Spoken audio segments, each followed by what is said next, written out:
xin chào mọi người. Thì hôm nay mình sẽ dẫn mọi người quay về quá khứ ha. Mình sẽ đi xem thử Việt Nam mình ngày xưa như thế nào nha mọi người. Thì mình đang có mặt tại là bảo tàng thành phố Hồ Chí Minh ha. Thì hôm nay mình đi xem thử trong bảo tàng này có gì nha mọi người. Ok, let's go. Từ cổng đi vào là phía này nó có một cái súng thần công nè mọi người.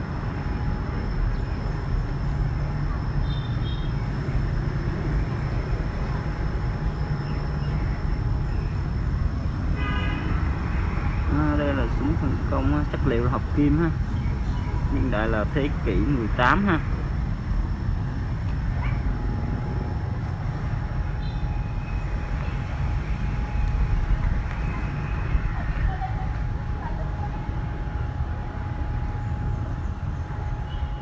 Phía bên đây nó có một cái chiếc xe của kiểu ngày xưa nè.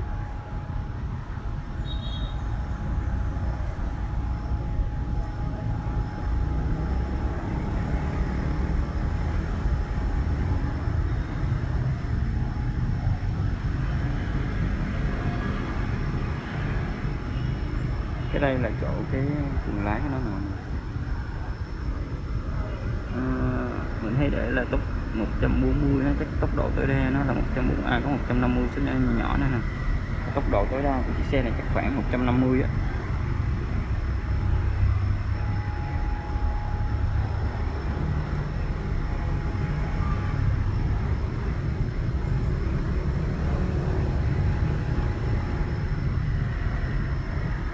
Rất là đẹp luôn nha mọi người.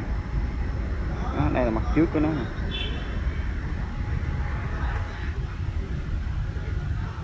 Nó có hai cây đèn hai bên nè, đèn màu trắng nè.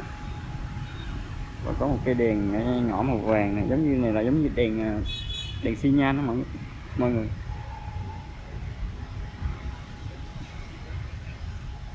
Nhìn rất là mới luôn ha. Nhìn là biết xe là xe hạng sang luôn á, giống như những chiếc xe Mercedes bây giờ á.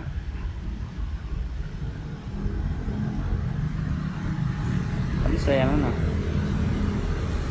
xe nhìn cũng rất là đẹp nữa ha. Nó có một cái chỗ để giống như bánh xe đạp mình bơm vậy, mà bánh xe máy bây giờ mình bơm nó vậy ngồi đây nè, chứ không phải là thay bánh xe như bây giờ ha. Có một chỗ để bơm đông hơi vào. Đây là lối vào bên phía đường Lý Tự Trọng ha. Thì cái bảo tàng này á nó được gọi là có 4 con đường bao quanh đó, là đường Lý Tự Trọng nè, đường Pasteur nè, đường Lê Thánh Tôn nè, và đường Nam Kỳ Khởi Nghĩa ha. Còn mặt bên đây nè, mặt mình đang quay cho mọi người nè, là mặt bên đường Lý Tự Trọng ha. Ở phía đây nó có một cái ngọn đèn mọi người, hai bên luôn.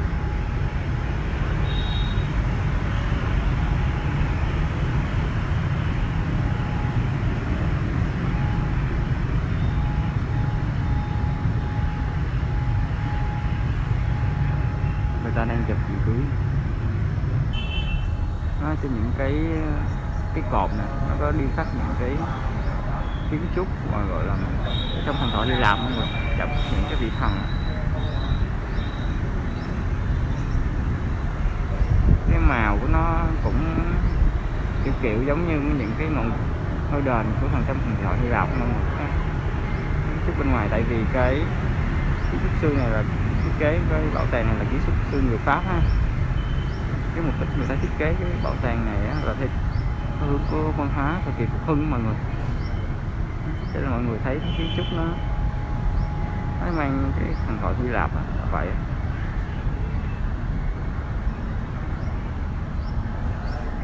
Mình đang đi ra phía sau nè, đi phía vẫn trên mặt đường Lý Tự Trọng nha mọi người. Thì ở đây có một cái này chắc là cái súng ta.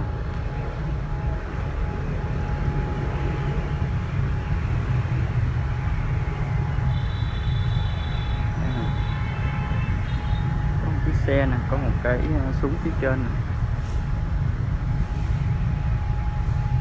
Ở phía sau này á là nó trưng bày những cái mà những cái chiếc máy bay ha, giống như cũng cái kiểu nó giống như những máy bay chiến đấu bên phía bảo tàng chiến tranh đó mọi người. Đây nè, đây là máy bay A37,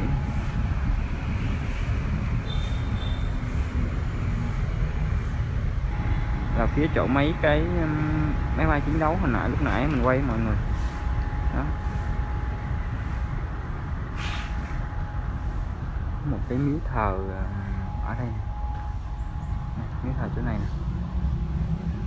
Đây là mặt đường phía đường Baxter nè.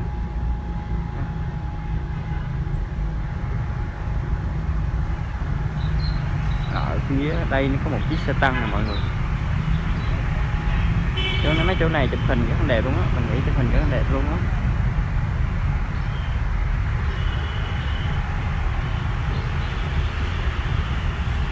Trên mình xa xa mà mình thấy hai bên xe tăng nó có một cái cờ đỏ sao vàng nè mọi người.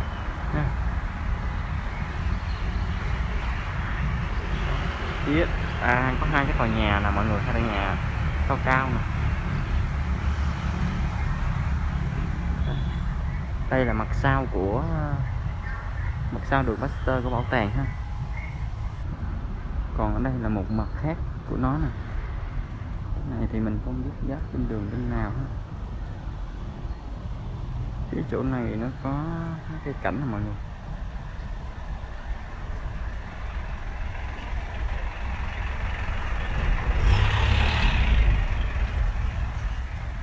Có một ô hoa trắng nè, hoa vàng vàng chứ. Ở đây là những cây mai nè. Vậy như có mấy xe của khách tham quan người ta đậu đây nè. Ở phía này là bãi giữ xe ha.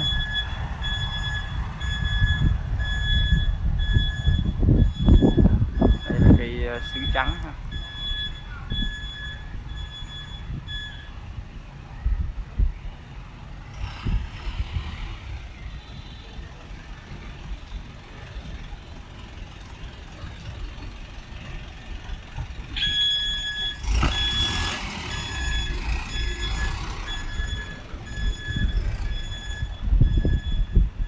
Mặt này có một cái con sư tử nè, con kỳ lân chứ không phải sư tử, con kỳ lân.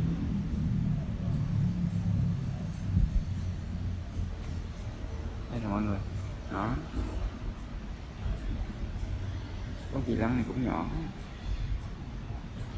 Kế bên nó có một cái súng thần công này, giống trong phim ngày xưa nó hay có cái súng hoặc là trang bị cho mấy cái tàu mà cái tàu là hải tặc ngày xưa, mấy súng thành công chỗ này. Ở chỗ này nó có một cái chiếc xe nè, cái bánh xe bằng gỗ nè, mặt bánh rất là to luôn nè. Đó, bánh xe nó rất là to luôn, chắc cái xe của ngày xưa mọi người, người ta để kéo chở hàng hóa hay sao á. Cái bánh gỗ rất là to nè.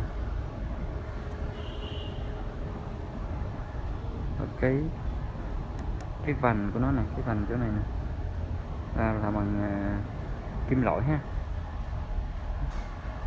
ngày xưa mà, bởi vì nó đi dạng nó sóc nó không có được im như những bánh xe bằng cao su bây giờ ha. Bánh xe nó rất là lớn luôn mọi người, đây nè. Đó.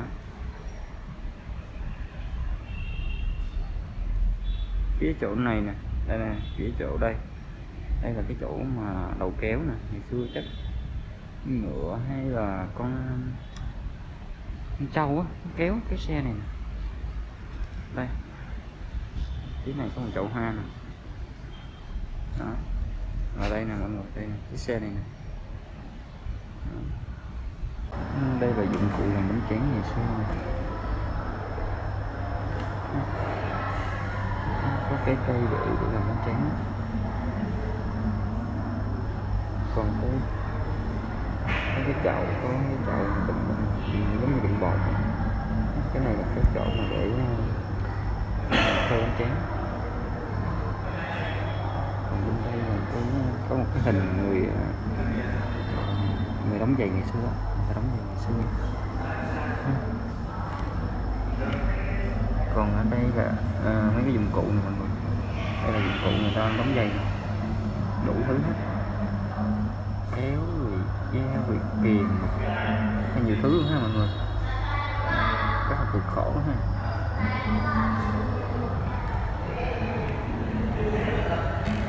Ở đây có một cái máy dệt này, cái máy dệt ngày xưa này.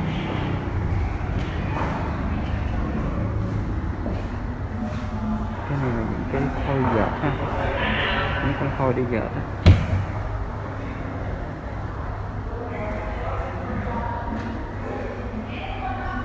Cái máy dệt,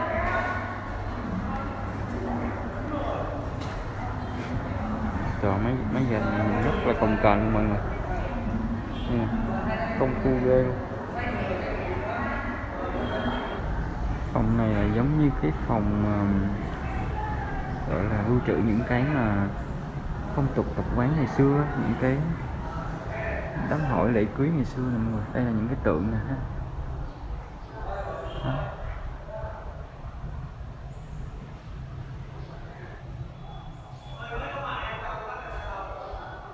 Chỉ ở đây nè, phía mình chỉ nè, đây nè, là giống như những cái mâm ngũ quả ngày xưa người ta đi đám nói, đám cưới người ta cho đồ á. Đây nè, đây là trái cây nè, quýt nè. Đó. Cái này là cặp nến nè mọi người. Đó, đây là trà nè. Đó, cao nè. Đó, chầu cao á, đám cưới ngày xưa, trong phong tục ngày xưa. Đây là có hai cái, là cái đôi bị mới cưới, chuẩn bị cưới nè, làm lễ nè. Nó đang bái tổ tiên này nọ đó mọi người. Cái kiểu ngày xưa mình áo dài á, mặc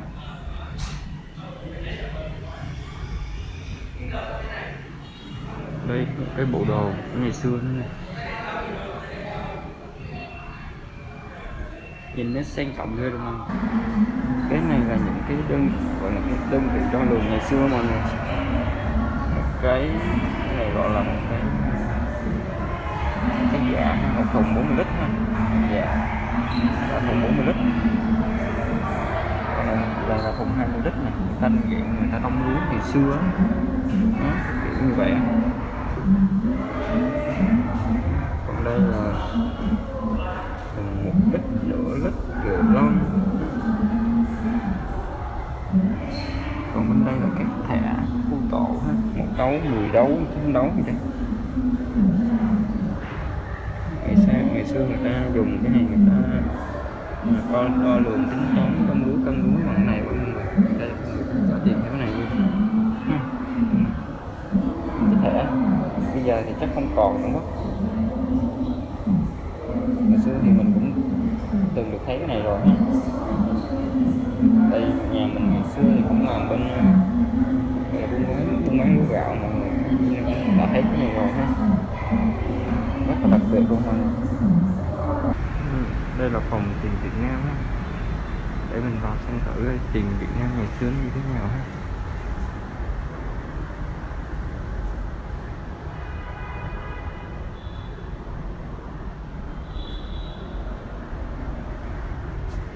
Đây là những tờ tiền ngày xưa, hiện tại vẫn xài mọi người. Tờ 100 thì không thấy nữa, tờ 200 đồng thì vẫn còn ha, tờ 500, 1.000, 2.000, 5.000, tờ 10.000. Tờ 10.000 ngày xưa nè mọi người, lúc mình còn lúc nhỏ mình vẫn còn thấy tờ 10.000, tờ 20.000 vẫn còn ha. Còn bây giờ thì tờ 10.000, tờ 20.000, 50.000, 100 là không thấy ta xài nữa, là nhà nước thu hồi rồi. Còn hiện tại là những tờ tiền hiện tại nè, 10.000, 250, 100, 200 và mình giá cao nhất là 500 rồi ha. Còn 50 đồng ngày xưa là tờ này nè mọi người. Đó,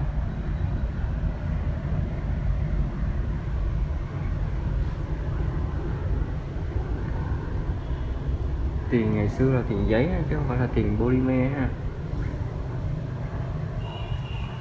Đây là tiền cũng là hồi xưa nữa nè. 5 hào, ngày xưa người ta xài hào ha, 1 đồng, rồi 2 đồng, 5 đồng, 10 đồng ha. Đó, 20 đồng, 30 đồng, 50 đồng,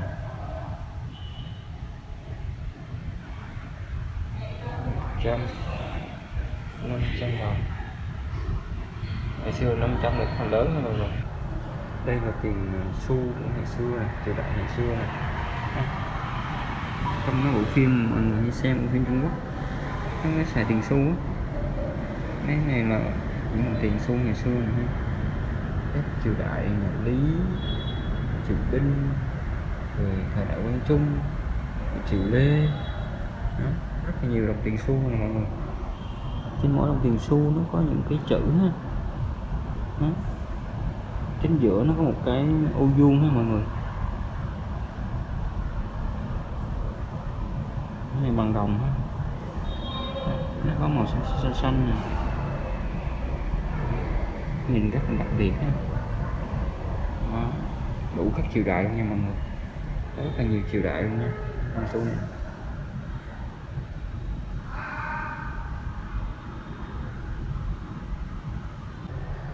Còn ở đây á, cái hình mọi người sẽ thấy nè là cái quy trình đúc tiền ngày xưa ha.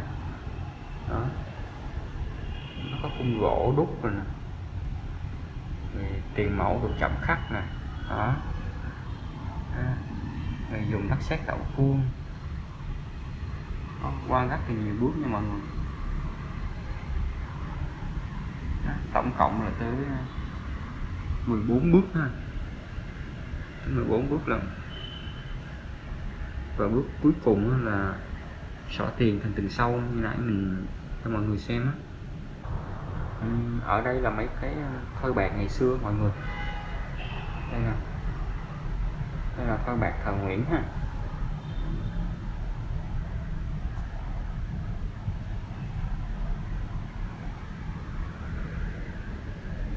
Đó, có những thoi bạc nè,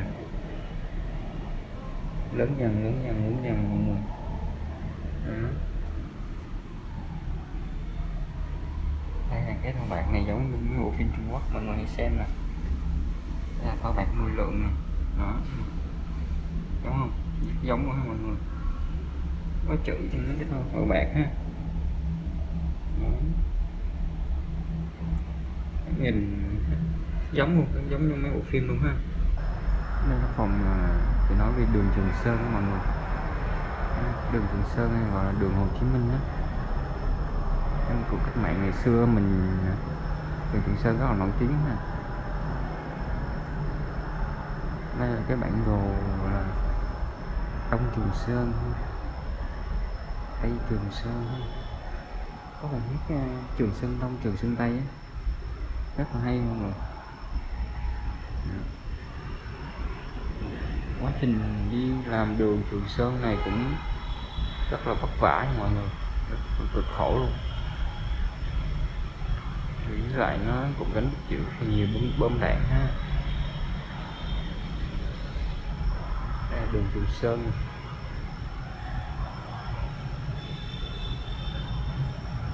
Có cầu rổ không mọi người. Đó, cặp vách núi nè.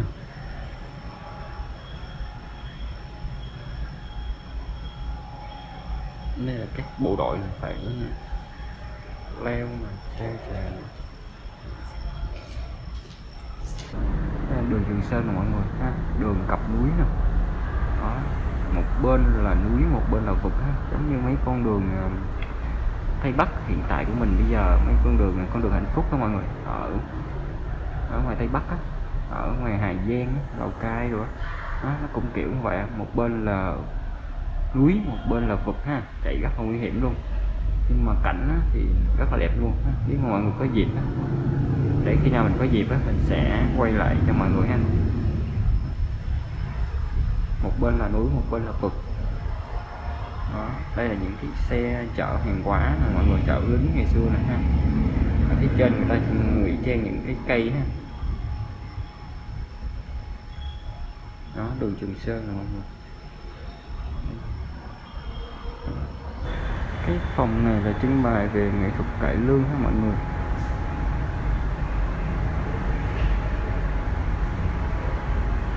Đây là máy hát đĩa đầu thế kỷ 20 này. trong phim mọi người rất hay thấy, bộ phim ngày xưa mọi người rất hay thấy cái này ha. Nhà nào mà có cái máy hát đĩa này á cũng là hơi giàu có đó mọi người. Đây là những cái đĩa nè. Đó. Người ta sẽ để đĩa bên đây mọi người, cái này là giống như cái lo này.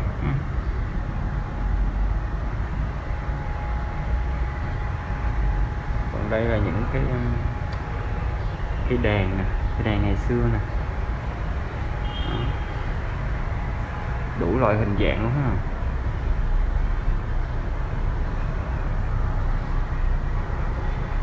Cái này giống đèn cò mọi người, kéo kéo á. Mấy cụ già ngày xưa hay kéo kéo. Đó, này đèn violon nè, dương cầm vậy đấy. Cái này cái guitar nè. Đó. Đây là cái đèn măng sông ha. Cái đèn này rất là sáng nha mọi người. Đèn này bây giờ người ta không xài, ngày xưa lúc mà chưa có điện á, người ta hay dùng những cái đèn măng sông ở này á, người ta sáng, nó rất là sáng luôn nha. Lúc mình còn nhỏ thôi mình có thấy được vài lần cái đèn măng sông này rồi, tại lúc đó thì vẫn chưa có điện, lúc mình ở thì vẫn chưa có điện ha. Đó, cái đèn măng sông này mọi người cũng rất là to ha.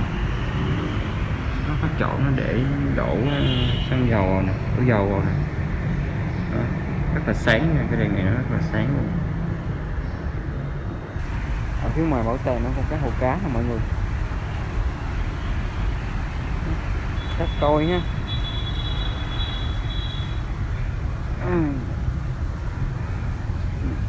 Rất là nhiều luôn nè. Đó, đủ màu luôn. Đó nè. Trước mình cũng có tham quan cái hồ cá coi ở Hóc Môn á mọi người. Con cá nó rất là to ha, còn đây thì hơi nhỏ một tí, mà đây rất là nhiều.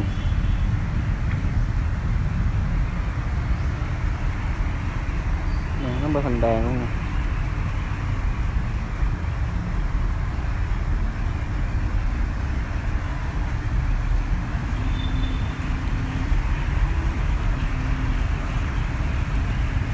Mình thấy có vài con to nè. Có một cái suối nhỏ bên đây nè, dạng như tiểu cảnh. Phía bên đây có một cái Highland nè mọi người.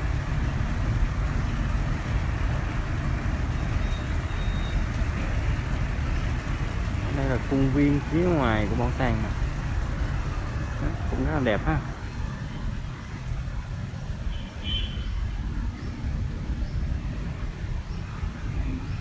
Vậy là mình đã tham quan một vòng bảo tàng này rồi nha mọi người.